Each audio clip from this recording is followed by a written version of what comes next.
บางพวกมากก็ตาได้คอยพี่น้องเขาจะอันอยู่ในผ้าอุ่นๆอยู่ในคลองนอนแคมๆสิเรียนเลี้ยงโพเรียนเน็ตแคมๆนั่นขนาดเนาะด้วยเขารู้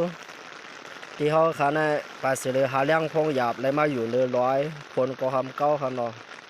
หรืออะไรการในวาสนาบางพวกบางไรหยาบจะดันเฮือนวางพี่น้องเขาด้วยเขารู้เนี่ยครับคนทุกตัวนะครับได้มาอยู่ในถึงนักคืนหรือร้อยเรียนนะครับเลยครับมีเพิ่มมาในพองข้างนอก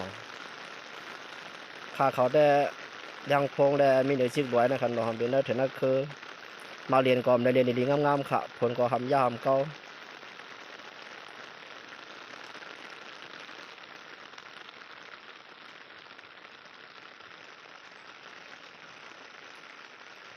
อโลเว้ยเวลาดีเหิดกับหูเลี้ยงก่อมดีกำพาเขาในผลตัวกำพาพี่น้องเขาได้ตัวขยนหนอพ้นอ่ะ